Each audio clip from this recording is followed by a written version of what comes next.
a todos desde una nueva presentación del Centro Judicial Monteros y la Asociación de Magistrados de Tucumán.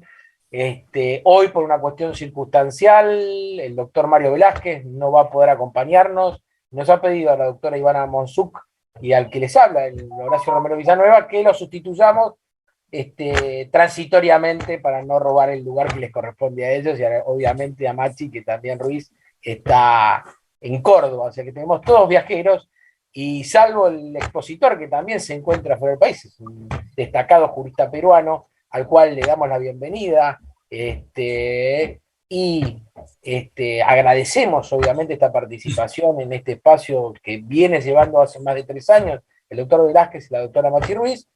Le dejamos la palabra para que lo presente a la doctora Ivana Monzuk y nos cuente un poco la trayectoria de vida antes de cederle la palabra. Bien, buenas tardes. Vamos a tener el gusto de escuchar al doctor Iván Torres Latorre, maestro en Derecho Penal por la Universidad de Sevilla, España, profesor honoris causa en la Universidad Lomas de Zamora, Argentina, profesor visitante en la Universidad Belgrano, Argentina, miembro del Instituto Iberoamericano de Derecho Penal, sede Buenos Aires, Argentina, condecorado 2 veces por la Cámara de Diputados de la Nación de Argentina, profesor honoris causa del claustro de la Facultad de Derecho de la Universidad Nacional Autónoma de México, doctor honoris causa por la Universidad Azteca de Toluca, México, profesor honoris causa por la Universidad Alba Edison de Puebla, México, presidente del Instituto Peruano Argentino de Derecho Penal, IPADEP, sede Perú. Bueno, el doctor Iván Torres de la Torre nos va a ilustrar en toda esta tarde sobre un tema que es fascinante, que es uno de los delitos más complejos que tiene el capítulo de delitos contra la administración pública, en nuestro caso en el Código Penal argentino es el 265, en el caso del Código Penal que tiene una redacción similar en cuanto a su estructura, el 399. Doctor Iván de la Torre, le cedemos la palabra y le agradecemos que nos ilustre sobre negociaciones incompatibles con la función pública.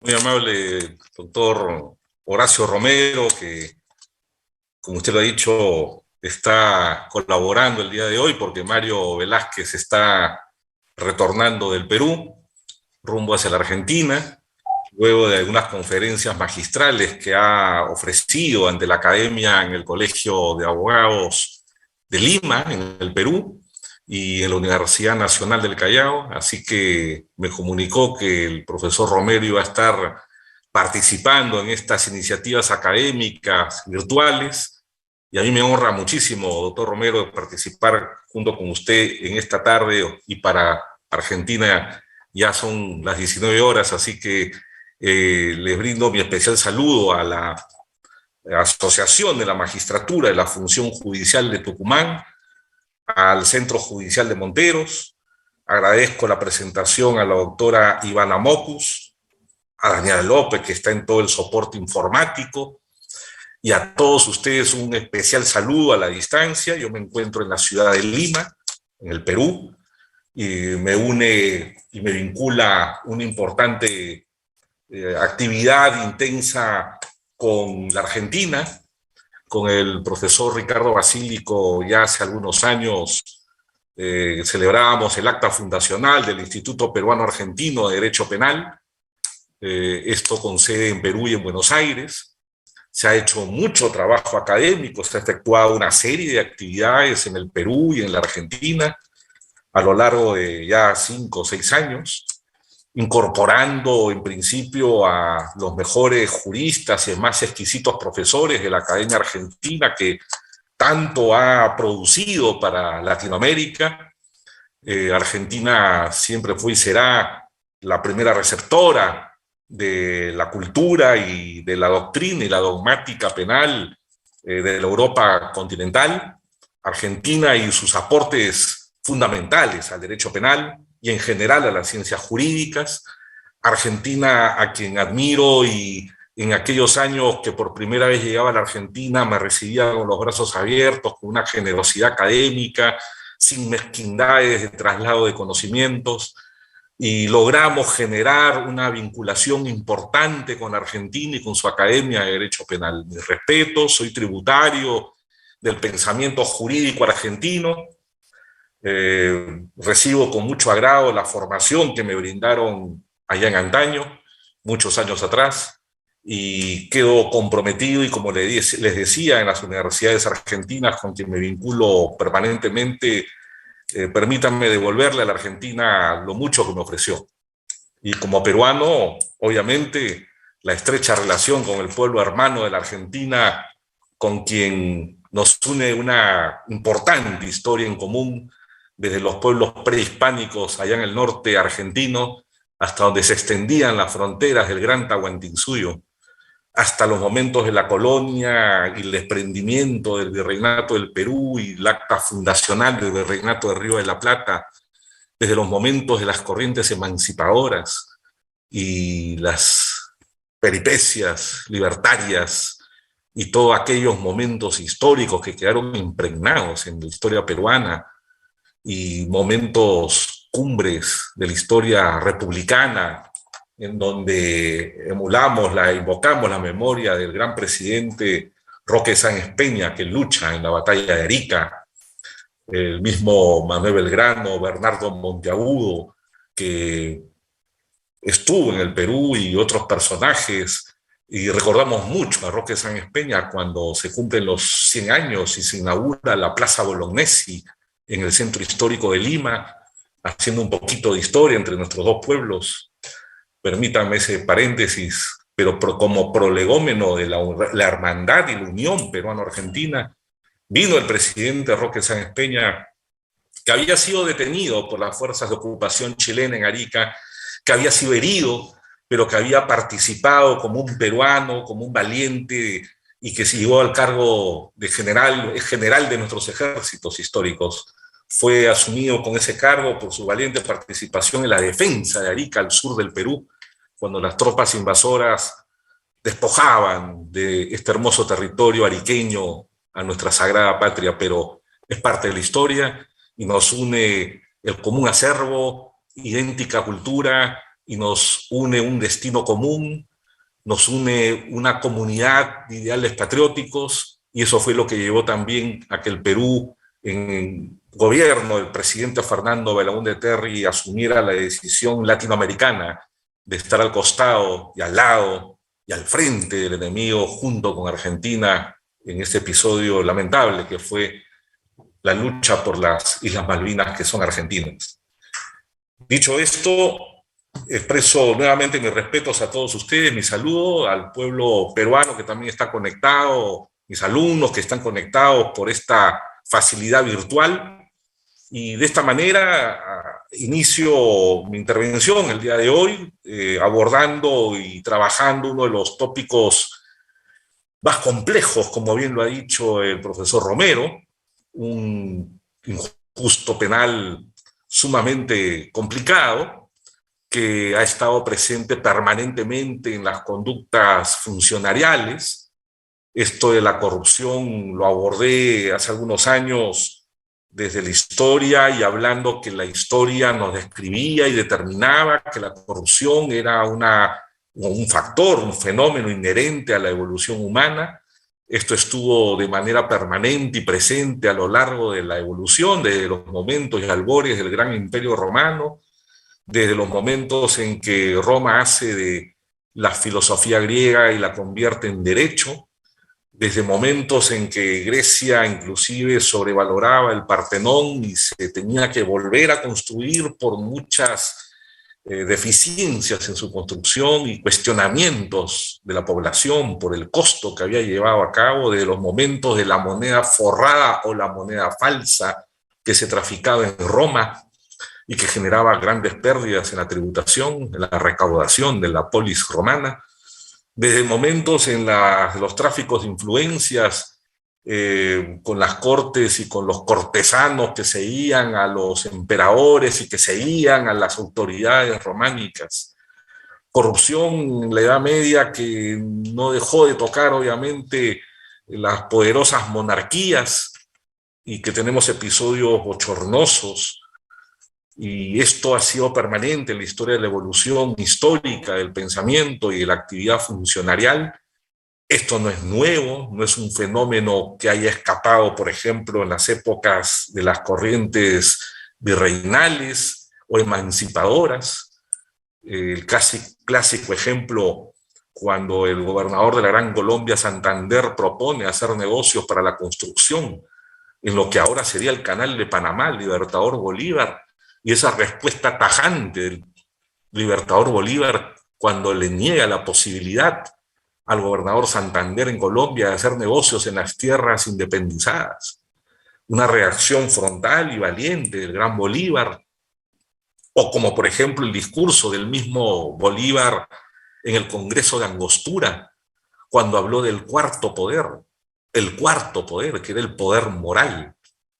Y si vamos a la cultura alemana, germánico-románica, encontramos a los padres del derecho alemán, como Immanuel Kant y el imperativo categórico, cuando habla y define con palabras extraordinarias que por encima mío el cielo y las estrellas, nadie más define sobre mi voluntad, y dentro de mí el imperativo categórico que me define lo correcto de lo incorrecto, lo ético de lo antiético, lo moral, que finalmente genera la conducta humana aprobada y sin reproches. El problema es ético, el problema es conductualmente valorativo.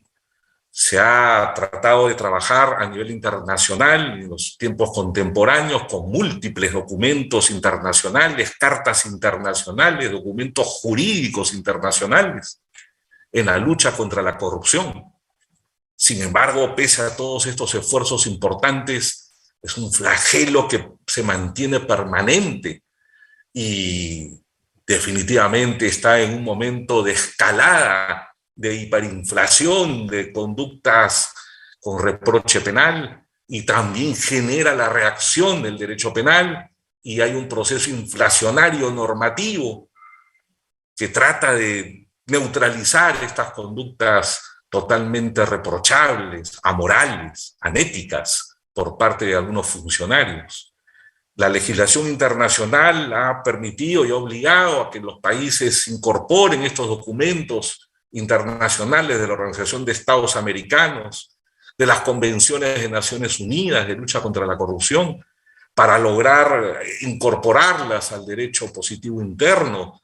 Y tenemos al día de hoy, no queda la menor duda, una legislación, un marco normativo jurídico penal muy similar en toda la gran Latinoamérica, muy similar, que permite a los operadores de justicia castigar desde la investigación, las etapas intermedias, el juzgamiento, con un esquema ya, digamos, uniformizado. La globalización también ha introducido el derecho penal en una suerte de uniformización de los procesos.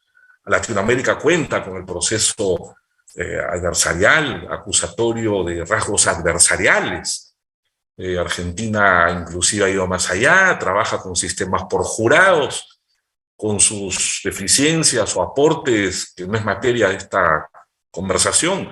Yo creo que definitivamente Argentina sigue evolucionando y nos sigue dictando pautas. Esto ha generado obviamente que los operadores y los aparatos mediáticos potencialicen mucho más el conflicto del problema de la corrupción. Y dentro de todos los delitos podríamos hablar de que la negociación, como lo dijo nuevamente, repito, el doctor Romero, uno de los problemas más severos, más graves de la criminología en materia de corrupción, porque representa el interés indebido, y que de ahí parte todo. Podríamos haber hablado de la colusión y su ánimo de concertación y defraudatorio y ese ánimo colusorio, pero sin el interés indebido el funcionario no podría iniciar el ciclo corrupto.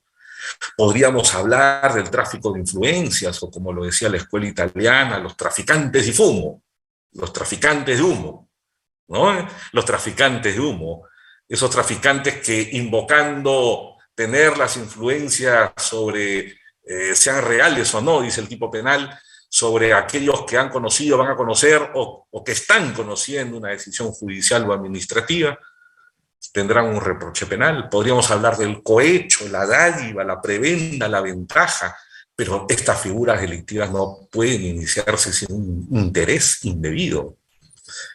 Podríamos hablar del peculado y su mal uso de los bienes del Estado. Todos estos delitos de infracción al deber definitivamente parten de un ciclo cognitivo, subjetivo, volitivo, que es el interés indebido.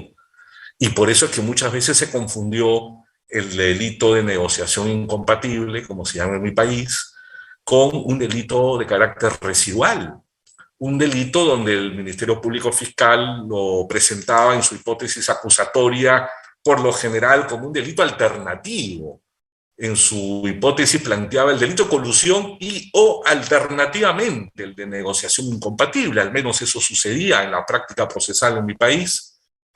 Y estas vicisitudes generaron que estudiemos en el IPADEP, el Instituto Peruano Argentino de Derecho Penal, cómo ir a rescate de esta figura, de este tipo penal, que permita rescatarlo y que permita posicionarlo en un lugar que se le puede identificar como un delito autónomo, soberano, de una estructura típica, un estructus jurídico penal independiente, que tiene sus propios verbos rectores, su propio núcleo de la conducta, y así fue, y así lo presentamos a la academia, comenzando desde un replanteamiento como aporte, como sugerencia al nomen iure, al nombre jurídico del injusto, que en mi país está tipificado como negociación incompatible con la función pública. Pero llegábamos a la conclusión que para este delito no se necesita la negociación. No hay negociación. No hay encuentro con el extraneus, que es el tercero ajeno a la función pública. No existe negociación, no existe la colusión, no hay el acuerdo de voluntades. El delito se caracteriza por el solo interés indebido, la puesta en marcha del interés indebido por parte del sujeto activo cualificado, tiene que ser funcionario público, porque estamos en un delito especial de deber, infracción del deber. Por lo tanto, el sujeto activo tiene que ser un funcionario público. Esto no resiste otro tipo de tratamiento. Y además del interés indebido, que se tenía que generar, que no es más que el deber de abstención del funcionario público cuando encuentre un conflicto de intereses. Y es un delito que también se manejó en la jurisprudencia latinoamericana de diferentes formas con respecto a la defraudación patrimonial. Pero también llegamos a la conclusión con trabajos académicos de investigación que el delito de negociación o de interés indebido, como lo llamamos nosotros, el interés indebido en las operaciones y contrataciones del Estado por parte de un funcionario, el interés indebido, no necesitaba esperar una defraudación económica, no espere ese resultado. Por lo tanto, otra conclusión importante era, en nuestros estudios de trabajo de investigación, era de que el delito de negociación incompatible es de consumación instantánea. Es un delito de peligro que se consuma con la sola puesta en marcha del interés indebido por parte del funcionario público. Y que este interés indebido tiene que estar puesto en marcha dentro de un proceso de contratación u operación del Estado. No podría ser ante cualquier actividad funcionarial. Tenía que tener una relevancia dentro de las contrataciones u operaciones. Y hablábamos de las diferencias entre contrataciones y operaciones. Una cosa es la contratación de bienes y servicios, adquisición de bienes y servicios, donde en el derecho administrativo, al igual que en Argentina y el Perú, existe un procedimiento, una tramitología administrativa que termina con una buena pro, un otorgamiento de buena pro y finalmente un contrato que se firma entre el Estado y el particular. Esos son los procesos de contratación. Sin embargo, los procesos de operaciones que lleva a cabo el Estado eran totalmente mucho más simples. Una reforma universitaria, una autorización para una explotación de un pozo petrolero por parte del mismo Estado, operaciones, las reformas educativas, una serie de operaciones que había que diferenciarlas para los efectos jurisprudenciales y determinar en qué momento se había puesto en marcha el interés indebido por parte de un sujeto activo cualificado que ponía en marcha un interés indebido por razón de su cargo. Era otra característica, porque no podía estar ajeno o distante a la operación y al contrato que vaya a realizar el Estado, que no tenga una vinculación por razón de su cargo. Se hablaba obviamente de que el funcionario público tenía que tener una vinculación, una congruencia, un principio de cercanía al contrato u operación, no podía estar distante o ajeno, no podía haber ajenidad, tenía que tener una vinculación directa o indirecta en ese administrativismo que tiene que desarrollarse dentro del contrato u operación que lleva a cabo el Estado. Por lo tanto, no podía ser cualquier funcionario, no podía ser cualquier interés indebido, tenía, pasando este filtro, este tamiz, tenía que ser un interés que definitivamente esté dentro de un contrato u operación que lleva a cabo el Estado y que el funcionario participe directa o indirectamente en este tipo de operaciones o contrataciones. Seguíamos pasando los filtros de este injusto y su estructura criminal, llegábamos a conclusiones importantes como aquella que les vuelvo a repetir, la consumación, era un delito de peligro, para otros era un delito de peligro abstracto, otros de peligro concreto, pero que definitivamente era de peligro y de acuerdo a las circunstancias iba a determinar la lesividad al bien jurídico. Y hablando de bien jurídico, otra característica importante de este injusto era cuál era el bien jurídico finalmente. El patrimonio del Estado, dijeron algunos, pero si no espera la defraudación económica, el injusto, ¿cómo, para su consumación, cómo va a ser el bien jurídico protegido del patrimonio? No podría ser. Los alemanes, con sus fórmulas extraordinarias, como siempre, que han solucionado muchas cosas y han aportado muchas cosas, los cuales los respeto y los admiro mucho, comenzaron a decir que el bien jurídico protegido era la sociedad. Y bueno, había que revisar eso, si es que era la sociedad el bien jurídico protegido en un delito de infracción al deber. Finalmente ellos dijeron que la sociedad era la que ponía ese termómetro, la percepción de la desconfianza, la credibilidad de la sociedad era la que colocaba al bien jurídico como relevancia jurídico-penal, pero vinieron las mismas escuelas alemanas a retractarse de lo dicho y elaboraron construcciones mucho más interesantes cuando ellos decían, si nosotros dejamos el bien jurídico a la sociedad podría tener diferentes orientaciones ideológicas, socioculturales o coyunturales, dialécticas, culturales, y que podía generar un relativismo en el bien jurídico protegido. Por lo tanto, no podríamos dejar en manos de la sociedad. Sin embargo, dijeron los alemanes, los maestros, los profesores alemanes, que el bien jurídico protegido tenía que ser, obviamente, la recta y transparencia administración pública. El bien jurídico protegido se constituía, se configuraba en la recta y transparente administración pública, que se traducía simplemente, mis queridos amigos, en la transparencia de los actos públicos de los funcionarios, en la medida de que son los funcionarios quienes administran esto y tienen el depósito de confianza. Muchos de ellos, y era otro problema, quienes eran funcionarios públicos. Y se seguía desarmando este motor complejo y olvidado de la negociación incompatible y buscábamos las dificultades que habían habido a lo largo de los diferentes proyectos, desde el proyecto Tejedor, en el Perú, en Argentina y en el Perú desde el proyecto del Código Penal Maurto, un insigne penalista y criminólogo de los años 20 en el Perú, que ya trabajaban los proyectos de negociación incompatible con la función pública. En Argentina el proyecto Tejedor, el proyecto Levene, trabajábamos un comparativismo que nos permitía decir que el bien jurídico protegido definitivamente tenía que ser, en esa evolución histórica del injusto, tenía que ser, obviamente, la recta y transparente administración pública.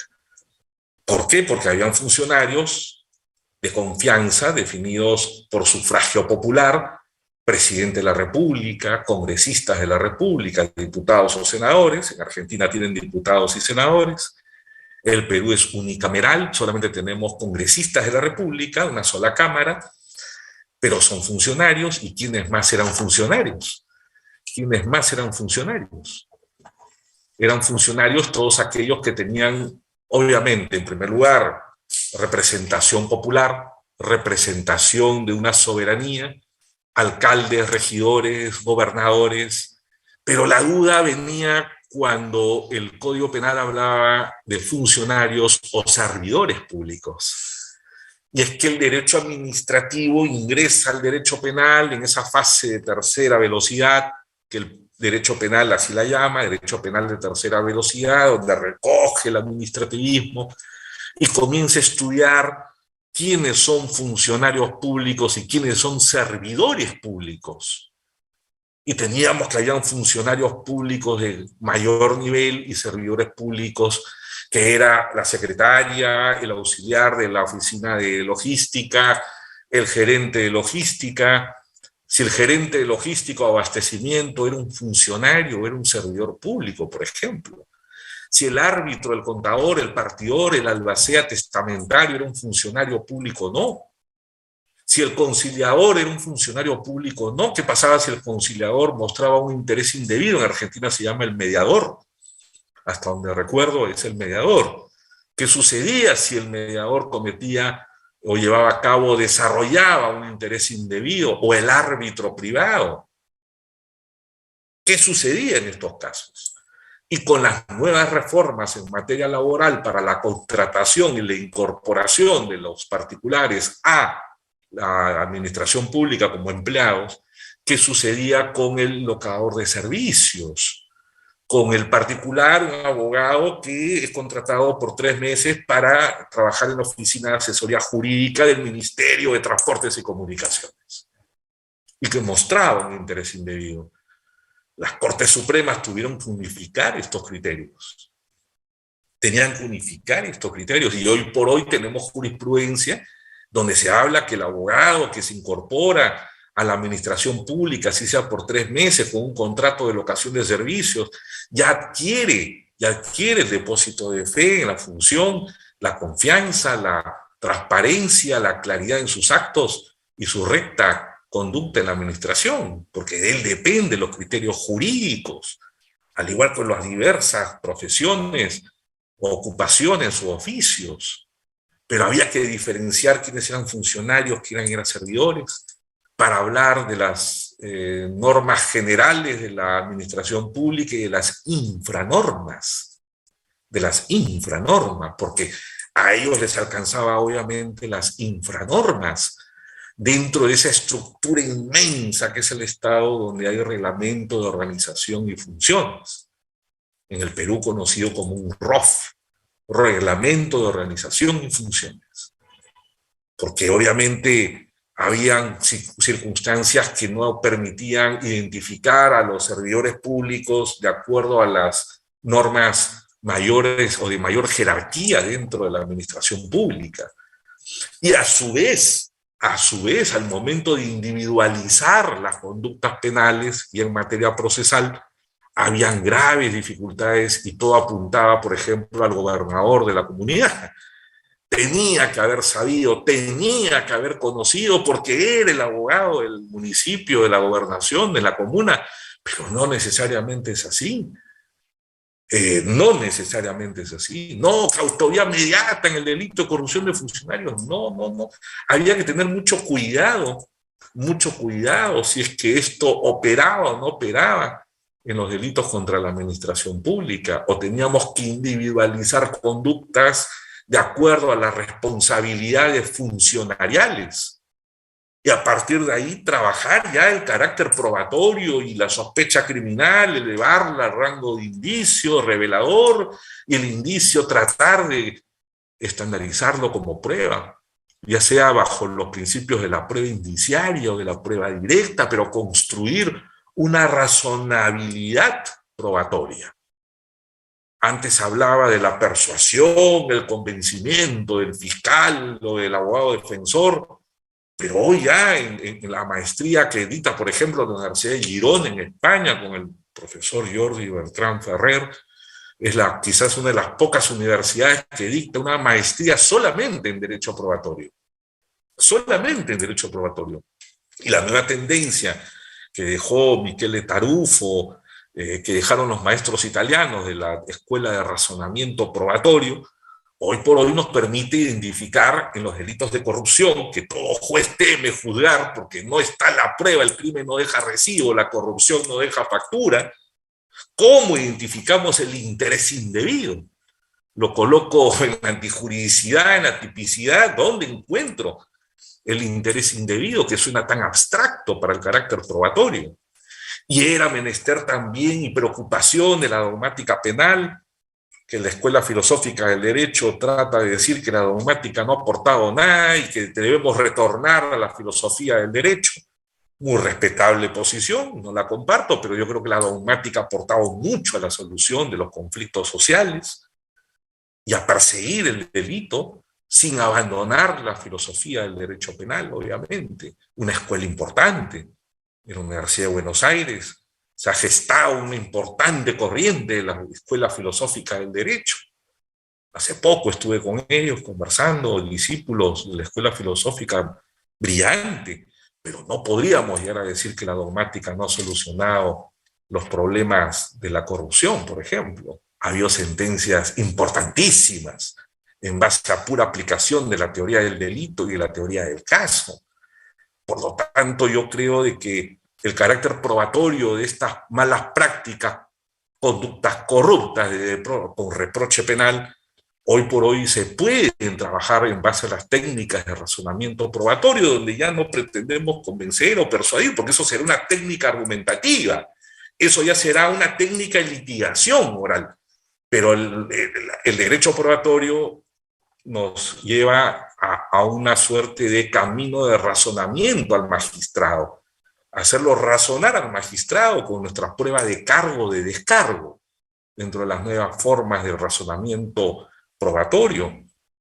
Igual piensan los profesores de la argumentación jurídica, como Theodor Fieber, de la escuela alemana, o de la escuela polaca, con los maestros de la escuela también de Frankfurt, o los profesores del Círculo de Oslo, Robert Alexi, por ejemplo, o Pedelman de la Universidad de Varsovia.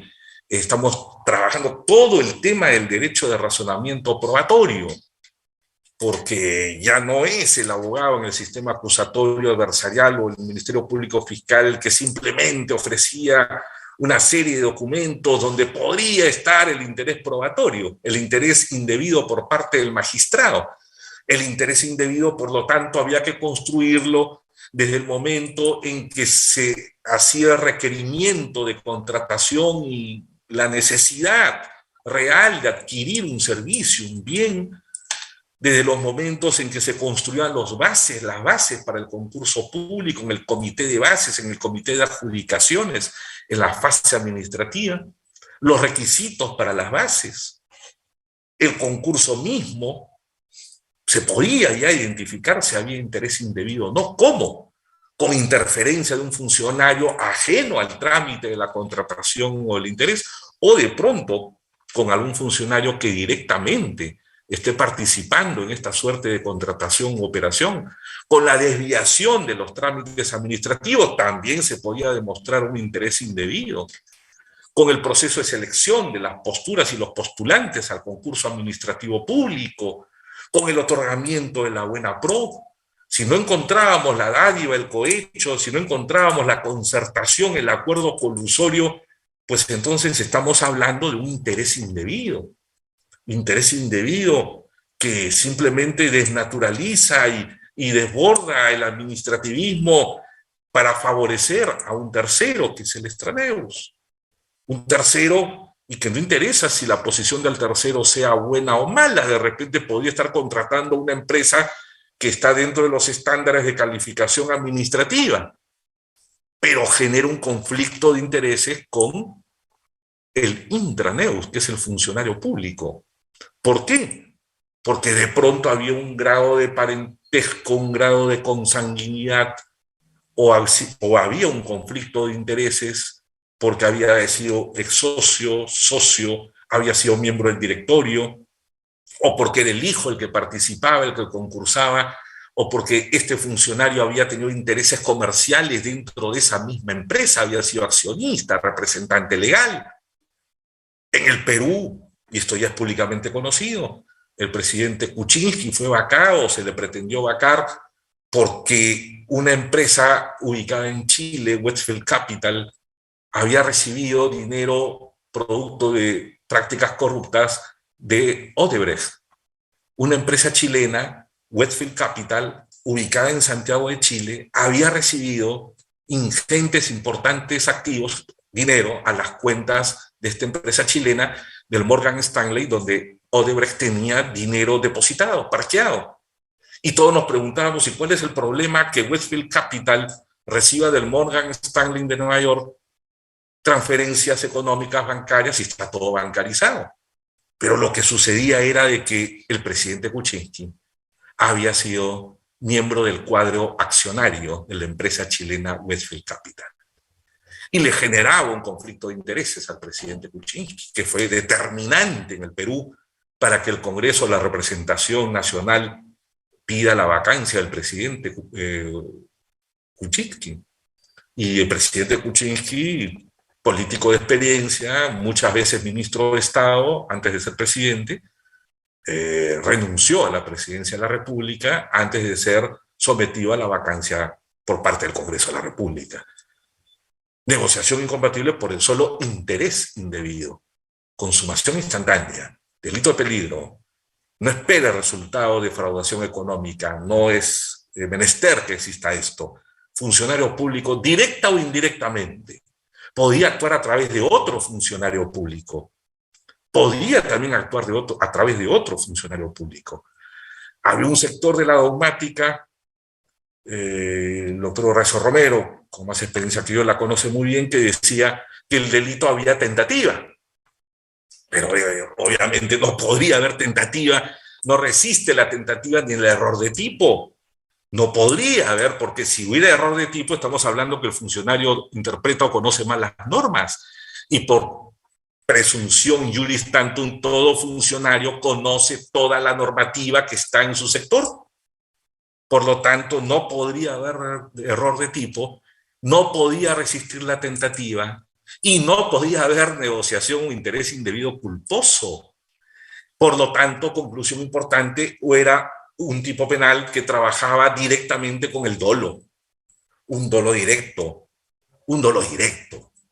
Tenía que ser así, no podía haber más, es un dolo directo, es una expresión, una evolución del pensamiento, un aspecto volitivo que lo expresa a través de una desnaturalización de la administración pública. Su voluntad es desnaturalizar porque tengo el interés de favorecer a alguien de manera directa o indirecta, participo, utilizo otros funcionarios, pero soy yo el que determina el curso causal de ese interés indebido y que va a generar, obviamente, toda una contaminación del proceso administrativo.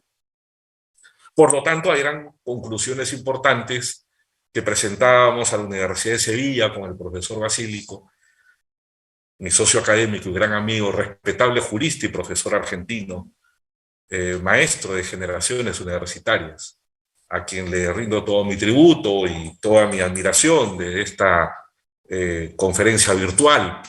Y estas conclusiones nos llevan a determinar que había que adelantar algunas barreras de punición en materia de corrupción, que podían darse estos problemas dentro de un aparato organizado de poder, que podía haber corrupción transversal y que obviamente por eso se calificó la organización criminal para la comisión de los delitos de corrupción de funcionarios. Hoy por hoy se está juzgando en el Perú, también es de dominio público, se está investigando, al presidente Castillo, actual presidente de la República, por organización criminal para delitos de corrupción de funcionarios. Se está investigando en el Perú. Estamos en fase de investigación preliminar. Se está planteando la hipótesis en el Perú de que los ministros de Estado que hoy están con investigación fiscal en fase preliminar pertenecerían a una organización criminal. Imagínense la envergadura de esta investigación en el Ministerio Público contra el máximo mandatario de una república. Es delicado, es sumamente grave, pero el presidente de la República está aforado y la fiscal de la Nación ha pedido el desafuero en el Congreso de la República y hay una desestabilización política, obviamente, pero es así. El Ministerio Público, como garante del principio de legalidad, como garante de la persecución del delito, como titular de la acción penal, está ejercitando su trabajo. Está ejercitando su trabajo. Y nadie puede interferir en ello.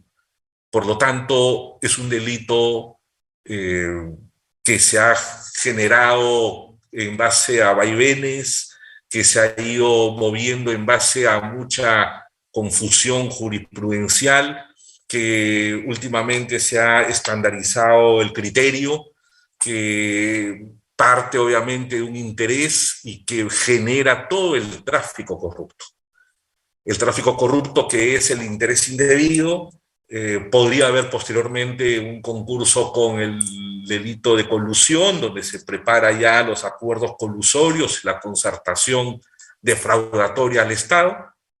El ciclo corrupto podría también verse en paralelo con el tráfico de influencias, el ciclo corrupto con el cohecho, y el cohecho finalmente en el lavado de activos. Finalmente en el lavado de activos, que es la última fase del ciclo corrupto, donde ya se licúa y se ingresa ese dinero mal habido, mal generado, producto de la corrupción, y se genera obviamente la bancarización de estos dineros, de estos activos, se genera un lavado, enriquecimiento y definitivamente todo un tráfico, un circuito que ha generado conductas corruptas. Por lo tanto, ¿cuál era la solución? ¿Cuál era la solución? Más allá de que el derecho penal tiene que reaccionar y que tiene que estar al frente de todas estas circunstancias con reproche penal, pero ahí coincido con muchos que estipulan que el derecho penal no va a poder anular la corrupción. La tarea del derecho penal será controlar y castigar, investigar todas estas inconductas funcionariales, totalmente de acuerdo, pero el derecho penal no es el llamado, ni siquiera de la prevención general, anunciando penas severas. No vamos a lograr trabajar el problema del flagelo de la corrupción. Vamos a neutralizarlo, minimizarlo, podría ser, pero lograr la eliminación de esto difícilmente. El derecho penal no controla y no va a reducir la máxima muerte de la ciudadanía, que son los accidentes de tránsito. El derecho penal no va a reducir el accidente de tránsito. Esto no es tarea de la dogmática penal. Para eso están los mecanismos preventivos, la educación vial, la organización del tráfico y circulación terrestre en las zonas urbanas, en las zonas de las carreteras públicas, la semaforización. Esto no tiene nada que ver con el derecho penal. El derecho penal no va a acabar con esta conducta despreciable que es el feminicidio. Dará sentencias ejemplarizantes, pero el derecho penal no es el llamado. Y obviamente nuestros trabajos abordan y ocupan labores de rescate de la ética, de la virtud pública, de rescate de la educación nacional como máximo mecanismo de prevención. La educación nacional tenía que ser aquella que vaya a rescate de las nuevas generaciones, que dentro de esas nuevas generaciones estarán los funcionarios. Ellos son los responsables, la educación a partir de familia, a partir de escuela pública, a partir de universidad. La academia tiene que preocuparse que la juventud nacional repudie y rechace estas malas prácticas en la función pública. Y es por eso que trabajamos en el Perú en 4 universidades, 3 públicas y 1 privada, en los cursos de deontología y ética, para lograr reforzar y llevar a cabo una cátedra que sea especializada en deontología y ética para la profesión. Porque, mis queridos amigos, todos los procesados, al 90% de la administración pública, son profesionales, abogados en el banquillo de acusados, matriculaciones, agremiaciones a los colegios de abogados que se van a la basura de un momento a otro, economistas, contadores públicos, ingenieros en el banquillo de los acusados, sometidos a investigaciones fiscales. Por lo tanto, ¿dónde tendría que estar la solución a todo esto? En el factor educacional.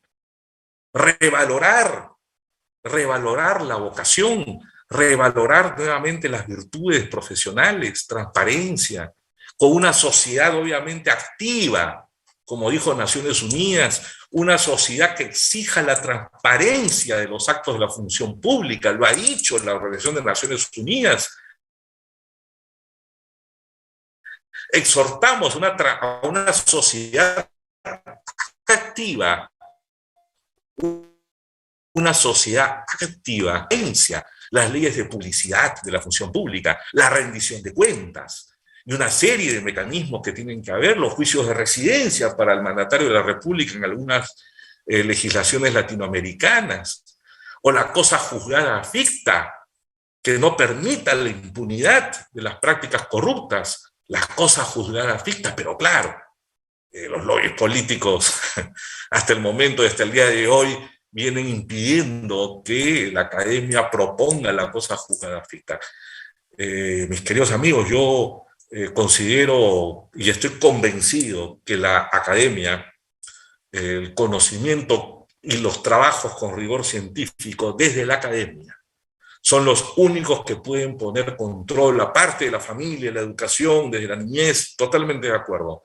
Pero el momento donde queda ahí plasmado en la cátedra universitaria, cuando la academia, cuando la universidad pública vuelva a tener un rol fundamental en el escenario social y político, podríamos tener por lo menos el factor de la corrupción minimizado, porque el académico rechaza estas prácticas corruptas.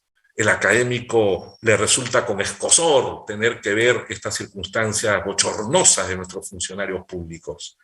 Es por eso que finalmente, doctor Romero, y gracias por la atención, las dispensas del tiempo que todos ustedes me han brindado, la educación nacional es la única que puede generar la virtud nacional, la ética pública y por lo tanto funcionarios de óptima calidad moral y que lleven a cabo la representación funcionarial ante toda la sociedad completa y entera con actos probos, actos públicos honestos, que estén revestidos de ética pública y que en muchos lugares cuando uno habla de esto ya nos miran con cierto desdén. Está hablando de ética, pero todos los ministerios tienen su código de ética. Todos los colegios profesionales tienen su código de ética. Sin embargo, están al momento de la juramentación, de la matriculación, a uno nos dan el código de ética y uno lo pone en la biblioteca y luego nos olvidamos de eso. Muchos, no todos obviamente, pero es la ética la que está generándose como cátedras permanentes en la formación universitaria. Es la ética pública la que se está rescatando nuevamente en las currículas, en las mallas curriculares de las principales universidades del mundo, y es la ética la que está generando, obviamente, una herramienta, porque finalmente, profesor Romero, y a todos los amigos, finalmente, la educación es la herramienta para la democratización. La educación es la única fórmula para lograr la estabilidad institucional en un país, en una nación. La educación, herramienta de democracia, porque es la universidad la única que genera verdadera discusión democrática. Es la universidad público-privada la única que genera el encuentro, la verdadera inclusión, que tanto se habla como palabra muy edulcorada. La verdadera inclusión la encontramos dentro de los claustros académicos. La discusión y el encuentro entre maestro y alumno es la savia que va a nutrir al futuro profesional, a los futuros ciudadanos, y con la esperanza siempre de poder solucionar estos aspectos que a todos nos ocupa, afecta y genera problemas económicos impresionantes que podría ser ya materia de conversación en otro momento, porque la teoría del delito económico de la Escuela de Manchester y de Salamanca ya identifica, obviamente, como todos nosotros, los problemas macro y microeconómicos de la corrupción. Profesor Romero, muchísimas gracias por las dispensas. No, al contrario, excelente lo tuyo, Iván, maestro Torres de la Torre, realmente la claridad, aunque has expuesto no solamente tu pensamiento, sino el rigor académico con que has expresado cada uno de los conceptos, genera que incluso acá en el chat estamos viendo que no es normal que tengamos tantas preguntas. O sea, varios de los participantes nos piden que tengamos preguntas. Yo te voy a hacer algunas, obviamente algunos son profesores argentinos, yo los conozco simplemente porque de nombre son grandes amigos de la casa y de grandes programas, grandes amigos de este espacio y grandes amigos de nuestros. Y acá tengo al profesor Luis Ernesto Camada, que es lo más cerca que tenemos del Perú, que está en la provincia de Jujuy, es un gran jurista jujeño, y nos pregunta desde la dogmática, ¿qué opina, te pregunta vos Iván, qué opina el exponente sobre la aplicación, bueno, sobre ti, sobre la aplicación principal o conjunta del delito de asociación ilícita para sostener la existencia de una organización delictiva en la materia?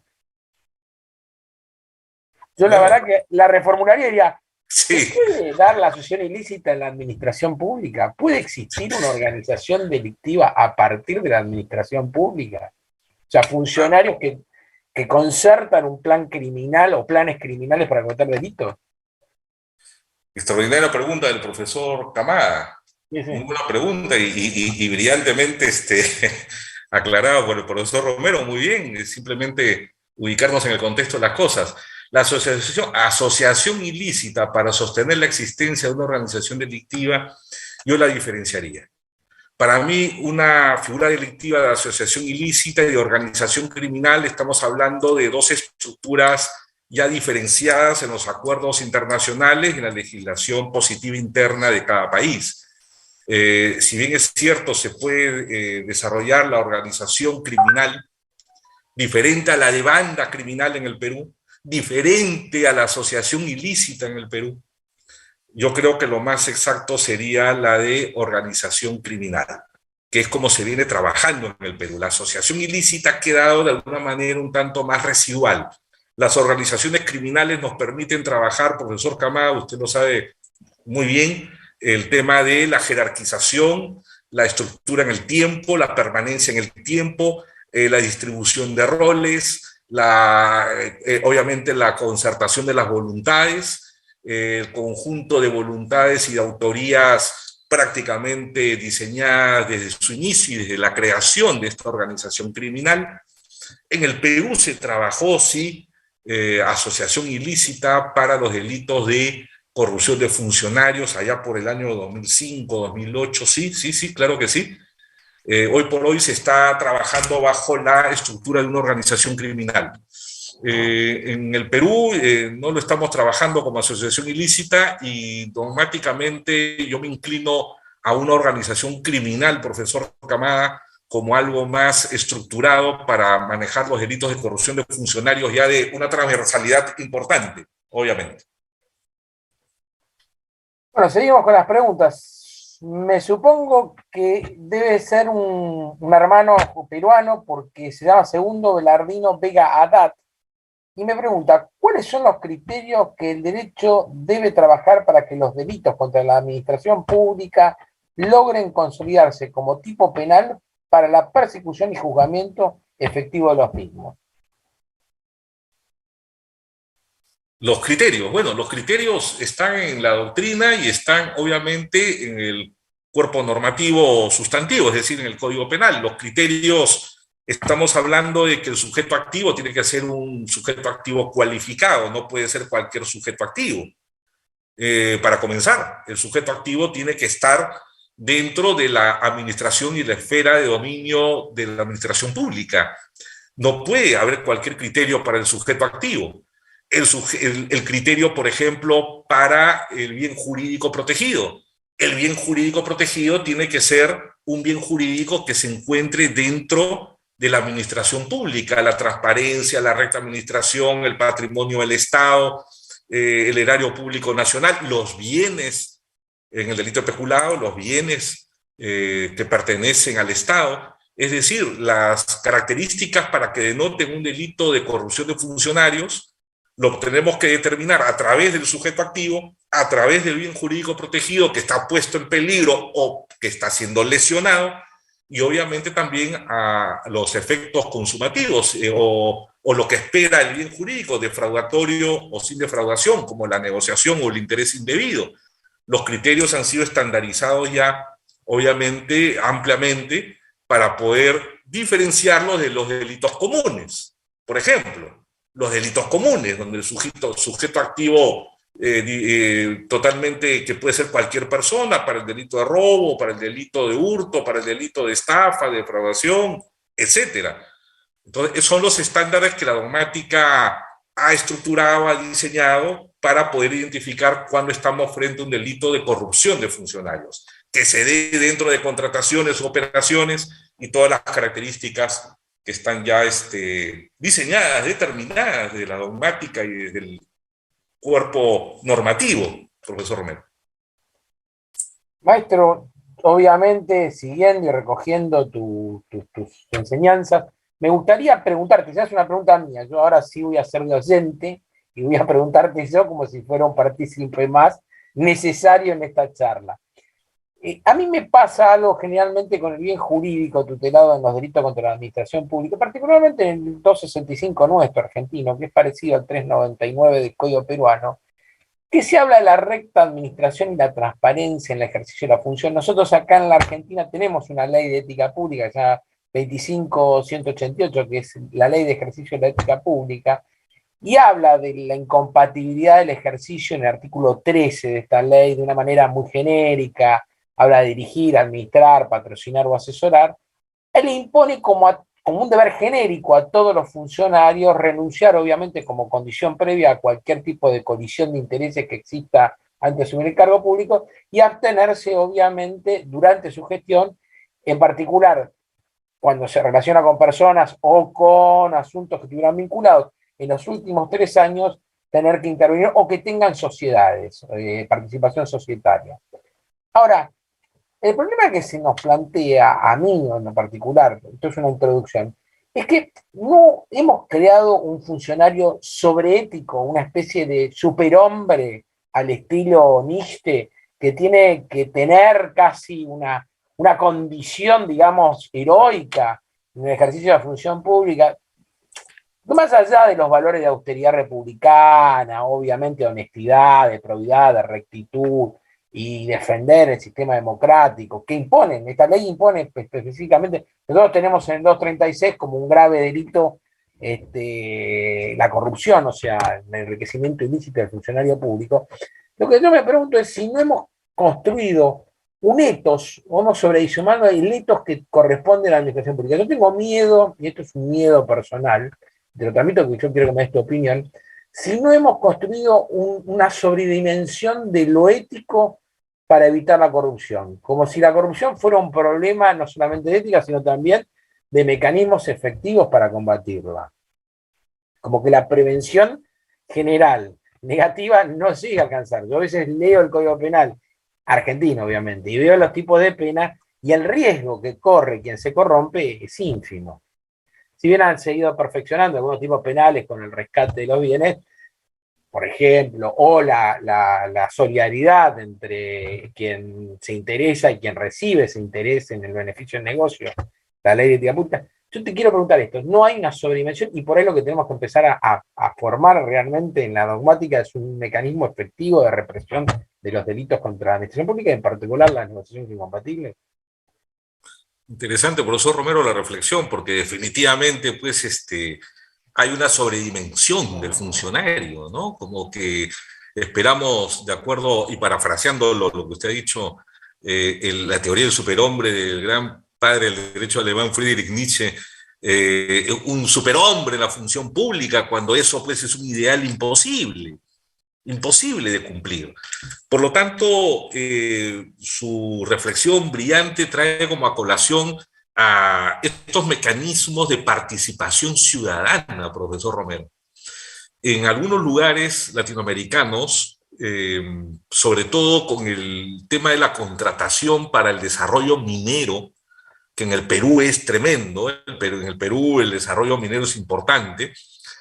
Para este tipo de contrataciones y operaciones del Estado para concesionar nuestras riquezas mineras, donde se podrán imaginar los lobbies que existen y los tráficos de influencias que existen, se ha generado una suerte de leyes de, en primer lugar, transparencia pública y la otra de participación ciudadana.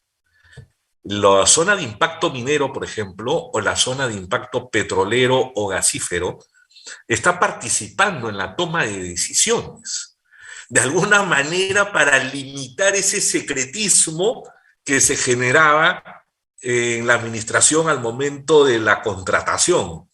Es un mecanismo que se está implementando, no en todas las operaciones, pero sí en estas actividades estratégicas, en actividades de energía, petroleras, mineras, gasíferas.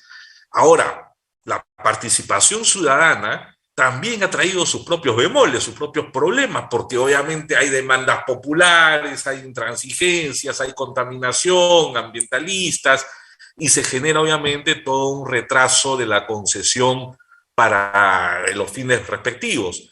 Pero, sin embargo, yo creo que es importante las recomendaciones de Naciones Unidas y las de Desarrollo Sostenible, las ODS, para la participación ciudadana, doctor Romero. Yo creo de que esa inquietud que tiene es totalmente pues, ajustada a realidad, está dentro obviamente de una problemática, y yo creo que la única forma de desmitificar a estos personajes llamados funcionarios públicos, que nadie los conoce y que están detrás de estas paredes y estos bloques impresionantes que son los ministerios, las entidades públicas, finalmente yo creo que tiene que trabajar con una participación ciudadana activa, permanente.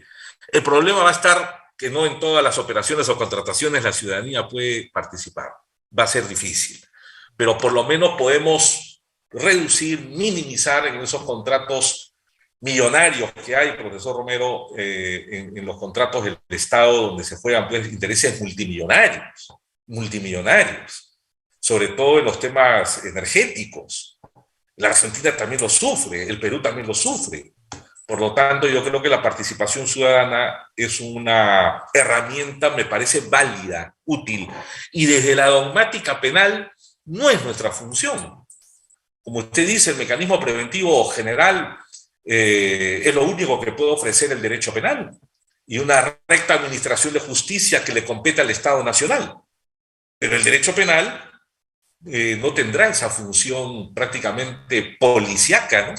Para eso está el otro mecanismo de control que es la Contraloría, o en Argentina me parece que se llama... Sindicatura General de la Nación y Auditoría General. Son Auditoría General. La Auditoría General depende del Congreso, la Sindicatura es un organismo interno sí, por la ley justamente de control estatal. Pregunta, bueno, primero tengo que hacer una ratificación porque obviamente uno improvisó al pobre colega segundo Belardino Vega Haddad, lo hemos nacionalizado, pero no, cuando es un querido amigo tucumano, así que vaya mi confesión, lo ratifico. Y acá tengo una pregunta también del doctor Camada, que le gusta obviamente la participación, y dice, desde la perspectiva procesal, ¿cuál es su posición, estimado profesor y maestro de la Torre, Torres de la Torre, sobre el uso de herramientas de investigación constitucionalmente criticadas como el arrepentido y el delator premiado. Interesante nuevamente la pregunta del profesor Camada, que nos permite hacer la siguiente reflexión rápidamente. Estamos ante un proceso acusatorio adversarial. Primera premisa.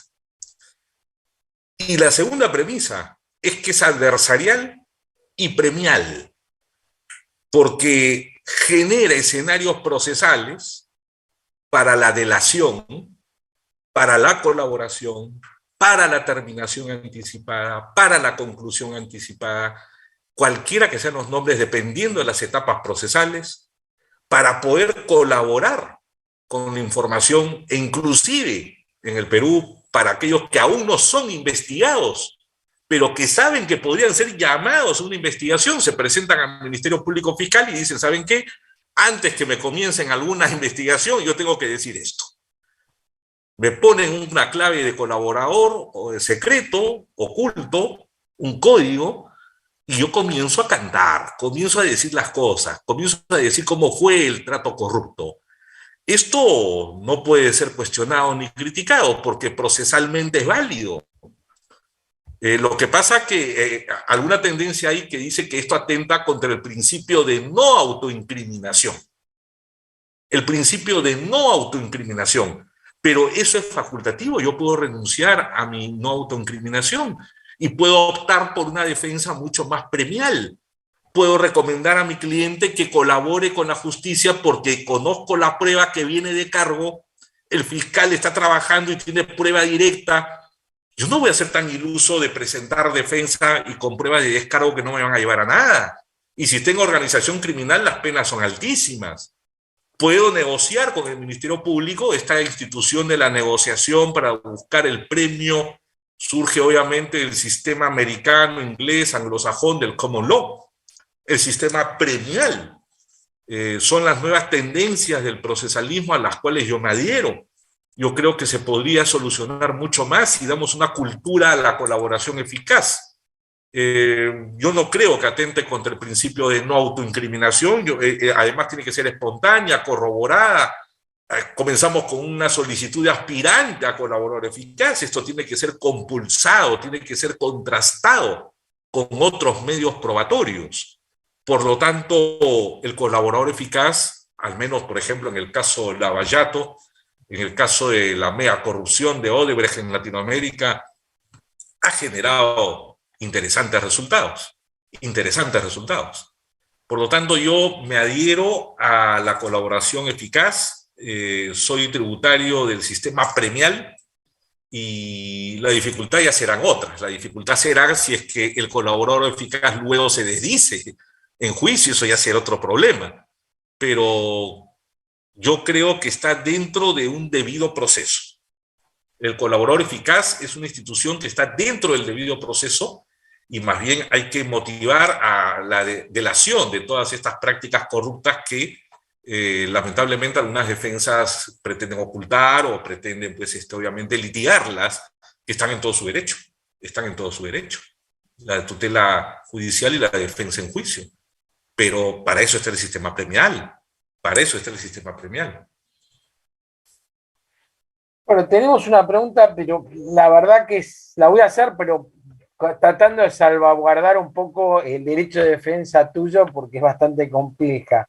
Sí. Acá Martínez Villarni me dice, según su opinión, profesor, el delito de negociaciones incompatibles con el ejercicio de la función pública, ¿desplaza o no la figura de la defraudación en perjuicio de la administración pública?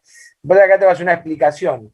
En la Argentina hay una agravante específica para todas las modalidades defraudatorias cuando el sujeto pasivo fuera la administración pública en cualquiera de sus dimensiones, municipal, provincial o nacional.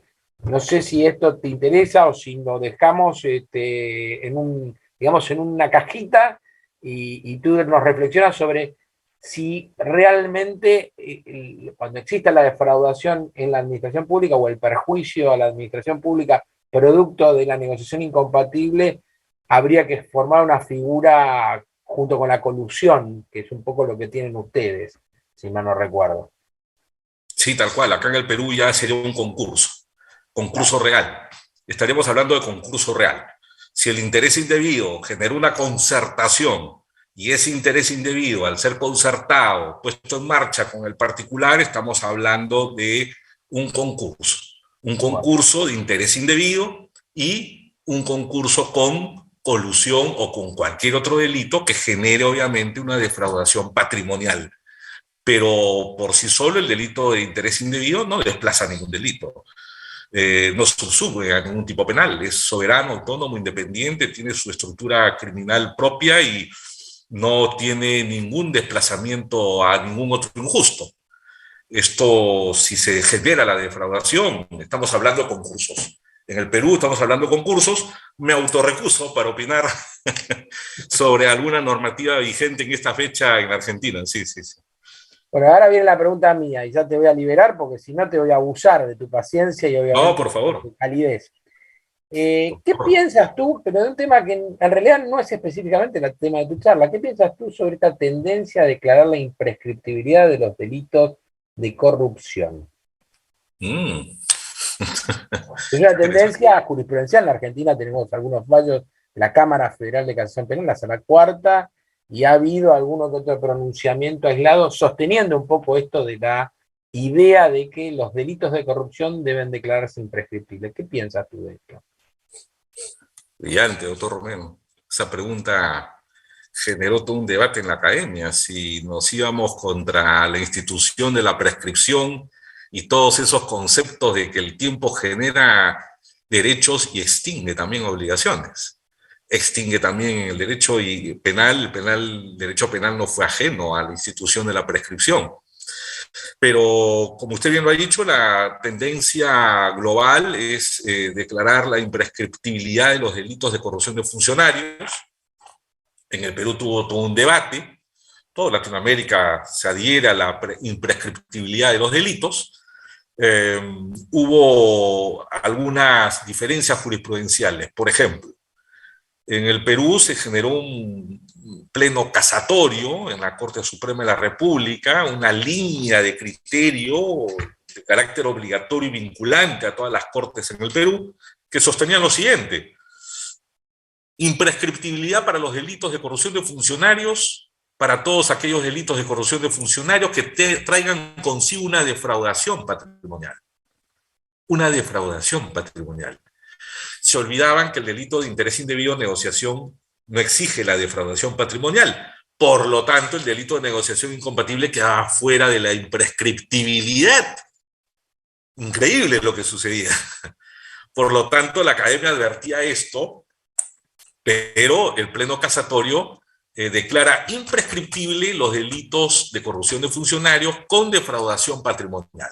Primer elemento. Segundo elemento, la tendencia es global y obviamente en parte de las herramientas de la lucha contra la corrupción se flexibilizaron los principios de legalidad, los principios de prescripción y se tuvieron que adelantar inclusive barreras de punición y hoy por hoy se trabaja con la imprescriptibilidad. ¿Qué es lo que yo pienso? Muy bien, ahí con mucho cuidado, ¿no? Porque estamos hablando de persecución penal múltiple, estamos hablando de ejercicio abusivo de los delitos de persecución de carácter penal, estamos hablando de persecuciones penales ad infinitum, estamos hablando de manejo político criminal finalmente.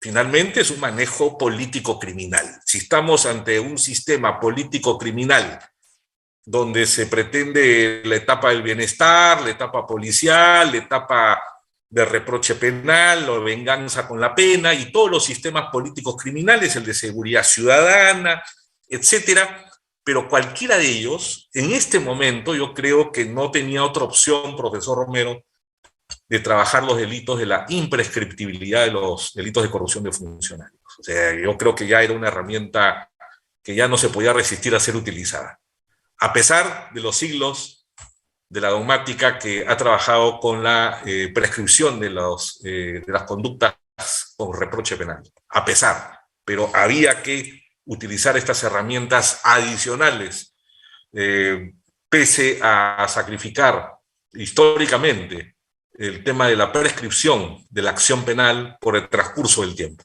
Creo que ya era necesario, y por lo menos para los delitos de actividad meramente funcionarial, resultaba ya menester ser utilizados en la lucha contra la corrupción.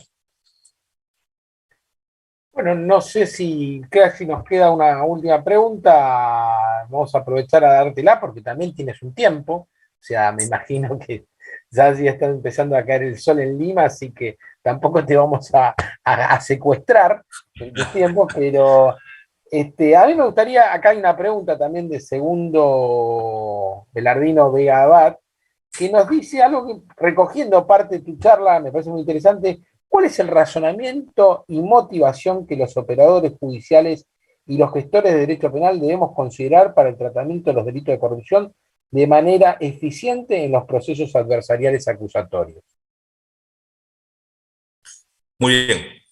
Es brillante reflexión, a manera de pregunta, del profesor o el colega Belarmino Vega Abad. Fíjese, yo siempre digo que el crimen no deja residuo. El crimen no deja residuo, definitivamente. Y los de corrupción de funcionarios lo hacen de tal manera que ellos dicen 50% que me pillan, que me descubren, y el 50% que no me van a descubrir. Así que la pregunta trae una reflexión interesante en carácter ya procesal y probatorio. Yo considero muy modestamente, académicamente, de manera muy humilde, propongo que el carácter probatorio en los procesos de corrupción de funcionarios tiene que ser construido en base a la prueba indiciaria. Si el Ministerio Público Fiscal va a presentar a juicio pruebas directas, que son documentos, testigos referenciales de oídas, peritos, pruebas preconstituidas, como de la Contraloría que genera las acciones de control a estas contrataciones o operaciones, si pretende trabajar con prueba directa, la va a tener muy difícil, muy difícil.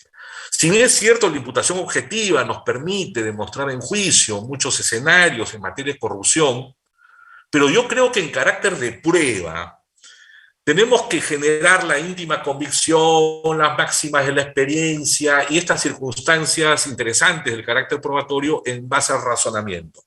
Y ese razonamiento tenemos que generarlo, trabajarlo, construirlo en base al indicio, a la sumatoria de indicios que no resistan, obviamente, que ya no le puedan rebatir el contraindicio probatorio, en base a las máximas de la experiencia, pero no de la experiencia de vida del juez, del juzgador, sino de las máximas de la experiencia del carácter probatorio para el injusto penal.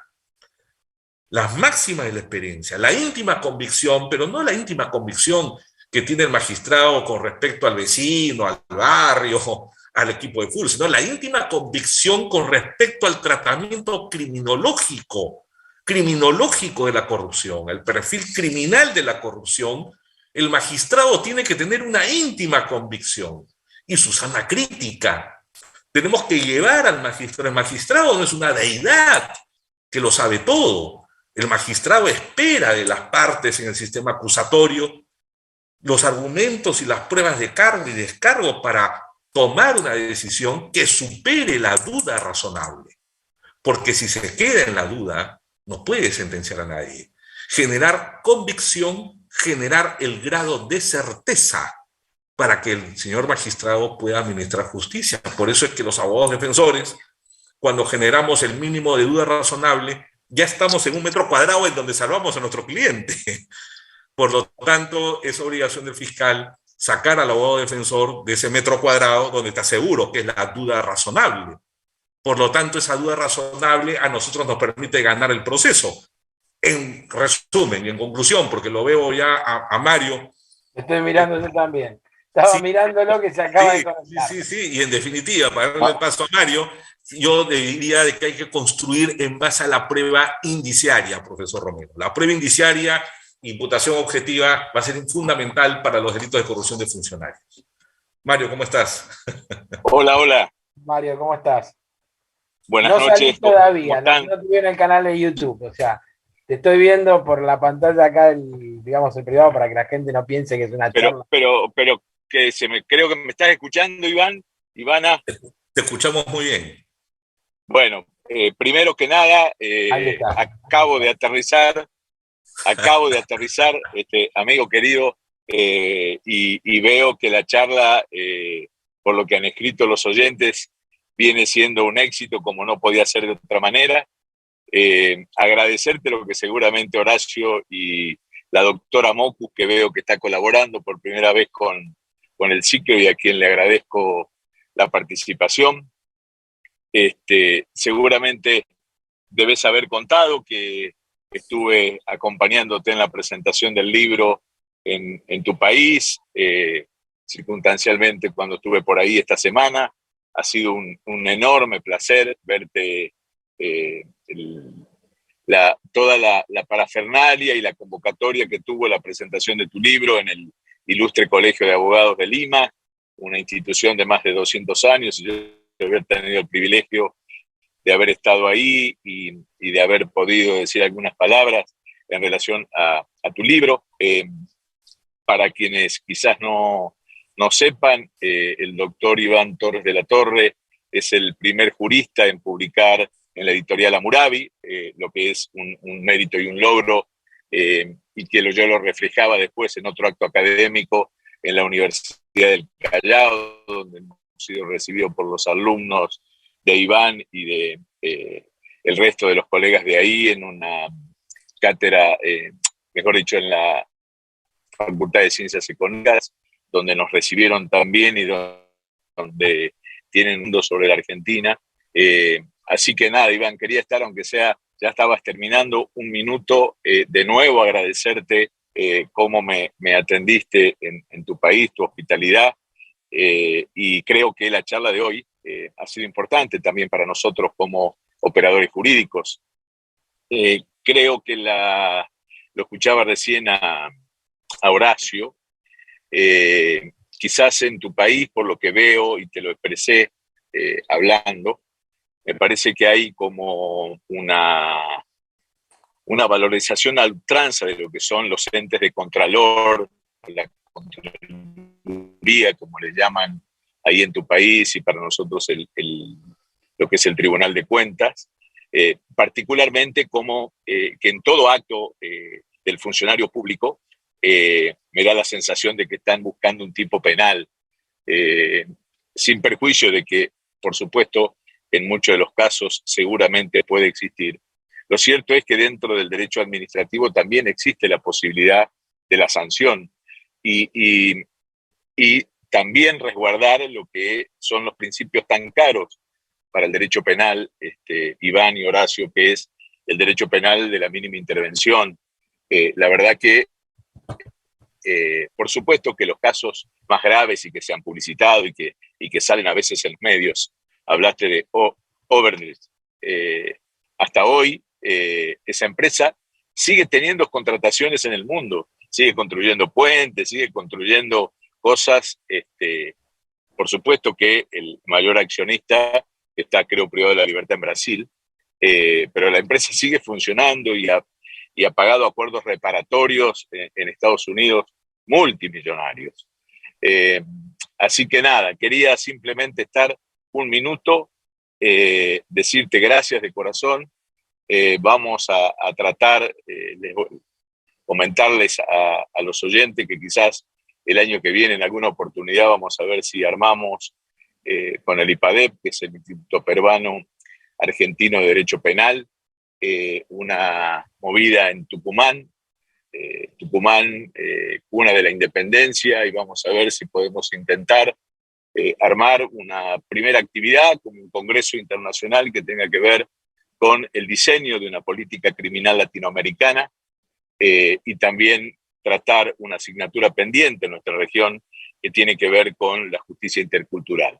En eso vamos a trabajar con Iván, desde el Centro Judicial, desde la Asociación de la Magistratura y la Función Judicial, y de unidades académicas de distintos lugares del país, la Academia Nacional de Derecho Penal, presidida por el maestro Jorge Bompadri, que integra también Horacio, lo vamos a invitar a que coparticipen con Ricardo, que también está ahí también. Así que hay unas expectativas de trabajo conjunto, Iván, con mi país, y desde ya decirte que las puertas de Tucumán están abiertas para vos, para tu gente, agradecerle a tu equipo también en esta oportunidad. Así que nada, y a Horacio, como siempre, que está aguantando los trapos, como decimos en la cancha, cada vez que yo no puedo estar, el amigo está, es un penalista muy reconocido, muy generoso, Iván, muy generoso de mi país, a quien quiero y admiro mucho. Así que seguramente deben haber pasado una linda tarde-noche, espero que te hayas sentido a gusto. Gracias, Ivana, también por haberte sumado desde tu lugar. Ivana también es una colega que no tiene nada que ver con el derecho penal ni con el proceso penal, pero es una colega muy comprometida con el Servicio de Administración de Justicia, es del sur de la provincia, así que simplemente quería estar estos minutitos para agradecerles a ustedes y para agradecerle también fundamentalmente a la gente que estuvo participando. He visto que muchos de tus alumnos se prendieron a tu charla, va a quedar grabada, así que la van a poder ver en diferido. Te mando un fuerte abrazo, y de corazón espero que te hayas sentido a gusto en la tarde de hoy con la Argentina, a pesar de que ya tenés primer contacto con la provincia de Tucumán y con todo el país y con la región, porque este es un ciclo absolutamente federal donde participan colegas de todo el país, Iván, y esa es una ventaja que también tiene, a diferencia de otros lugares que a veces se circunscribe a las personas que están en ese lugar. Tenemos la posibilidad de que lo vean desde todos los lugares más alejados del país y de Latinoamérica, chilenos, peruanos, brasileros, de Guatemala, de Panamá. Así que nada, muchas gracias por tu participación en el día de hoy. Yo quiero hacer público en esta charla virtual, en esta conferencia virtual, la calidad, el recuerdo, la exquisitez del señor juez Mario Velázquez en el Perú. Dejaste la mejor de las impresiones, Mario, una calidad profesional y académica, fuiste referente de la Argentina, junto con la Embajada Argentina en el Perú. Dejas el más grato recuerdo académico y en lo personal, como te dije, no nos equivocamos con tu arribo al Perú, tenías que estar en esta jornada académica. Yo creo de que esto se va a repetir, tendrá que ser Tucumán y así serán en todas las provincias en donde podamos movernos, y así seguirá esto, mi querido Mario, doctor Romero, Ivana y a todo el equipo allá en Monteros, en Tucumán y en toda la gran Latinoamérica que pueda ver esto. Yo creo que la academia, Mario, tendrá que seguir aglutinándose, tendrá que seguir concentrando esfuerzos y tendremos que hacer la vocería jurídica académica que nos toca hacer. Así que, Mario, felicitaciones, mis congratulaciones, un nivel espectacular en conferencias con 300, 400 personas que tuvimos y tú eres testigo de ello. Así que invitar a todos a estas charlas que organiza la Asociación de Magistrados en Tucumán, al Poder Judicial de Tucumán, a la asociación que difunde el conocimiento, sin mezquindades, y el esfuerzo de todos ustedes, yo lo conozco, yo lo sé, yo sé lo que es el esfuerzo, el desgaste de organizar todo esto, inversión de tiempo, inversión de esperanzas, pero que se ven justificadas y que hay resultados. Así que un abrazo a la distancia a todos ustedes. Muchas gracias por la oportunidad. Muchas gracias, doctor Romero, Ivana, Mario. Hasta muy pronto, hasta muy pronto. Gracias, Horacio. Adiós, Ivana. Adiós, Mario. Bueno, buen fin de semana para todos. Buen fin de semana, que descansen. Hasta luego. Que descansen. Buen fin de semana. Gracias, Ivana. Hasta luego. Chao, Daniela. Chao, chao.